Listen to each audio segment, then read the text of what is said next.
show with me, Trainer Francis. Now guys, here's an object that I will hide under one of these silver cups. Where do you want me to put this object? On your left, on your right, or here in the middle? Which side? Left, right, or middle? Which side? Middle! Alright, so let's put it right here. Now, let's call in our psychic bird, Dazzle. Dazzle is our sulfur-crested cockatoo. Scientific name is Kakadua galerita. Common inhabitants are open woodlands and forest areas along the east coast of Australia. They are very loud birds and can mimic almost any sound. They typically feed on seeds, nuts, fruits such as durian, papayas, rambutan, and they also love corn. Now guys, do you think Dazzle has the ability to find the hidden object? Well, if yes, say you can do it, Dazzle! Go, Dazzle, find the hidden object for us!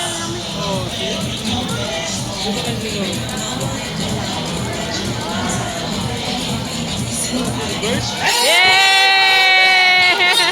For Dazzle with Trainer April!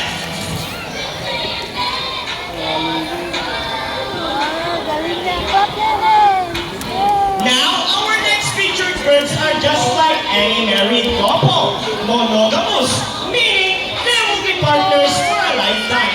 Pretty romantic, right? But as any couple will adjust in a relationship, there will always be battles. Meet Sassy and Rocky, our beautiful pair of green-winged macaws. And today, they will battle it out to see who's the best in a basketball game. But before we start this battle, I will divide you guys into two groups.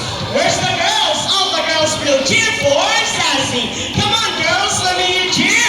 Sassy! Sassy! Sassy! Very good. And all the boys will cheer for Rocky. Come on, boys, let me hear cheer. Rocky! Rocky!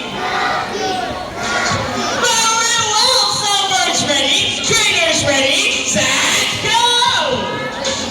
Here comes Rocky at his first ball. First score for Rocky, followed by Sassy. Second score for Rocky. Oh, it's a nice game for the last ball. Rocky wins! Trainer Mikey, what can you say about that? You guys lose this time. Hold it, we want another race. Oh, they want another race, Trainer JB. Are you sure about that? Do you want Sassy to lose again?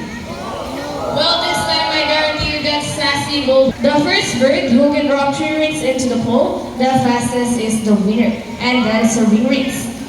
So our ring race it shall be. Remember guys, that boys already have 1 point. So girls, let's cheer louder for Sassy to win this time. We'll be doing this again, and this time our ring race. Ready, set, go!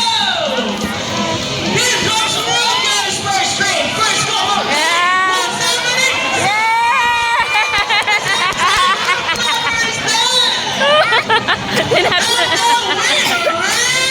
Sassy!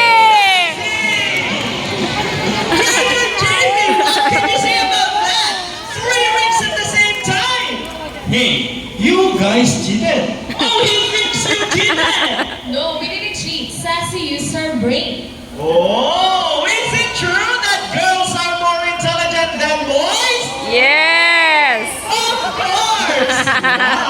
A round of applause for Sassy and Rocky with Trainer Mikey and Trainer JB.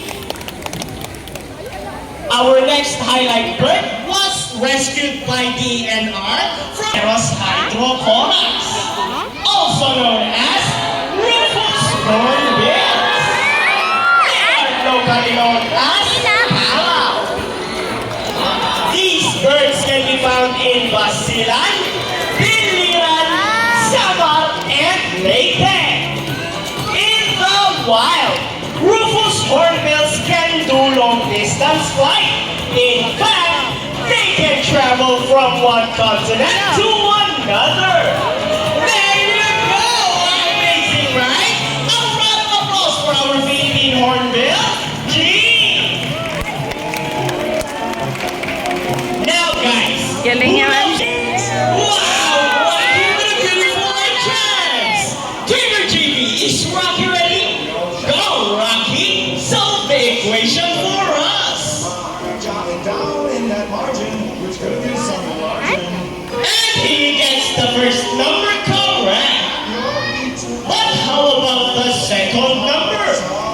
Well, Rocky loves numbers. And he gets number 9. So 9 plus 10 is equals to 19. A round of applause for Rocky with trainer JB. Buddy flies over. Oh, he gets the money and flies back. And I think, Buddy, that's not it. A round of applause for our donor. I have a question for you here in front.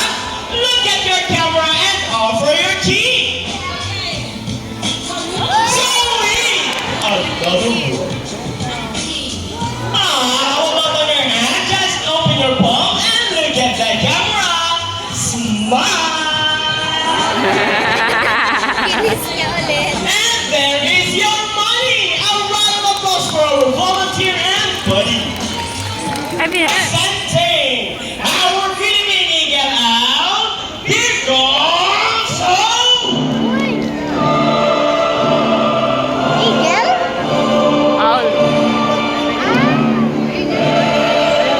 Scientific name is Bubo Philippensis. These birds have in common. So, and with our bromeliad, here comes me. Bromeliads are also known as Haliastor indus, one of the 400 in the world. Indonesia, Bangladesh, Pakistan, along China, including here in the Philippines. And here comes Shadow. They are locally known as Lawi, or Bandung in Visayas region. Everyone, yes!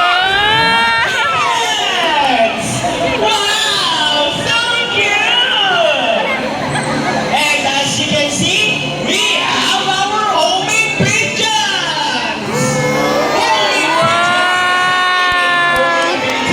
Meaning they will generate a return to its nest and mate.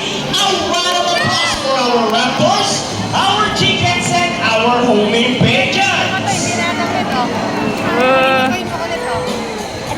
Here in Manila Ocean Park, we believe there is hope.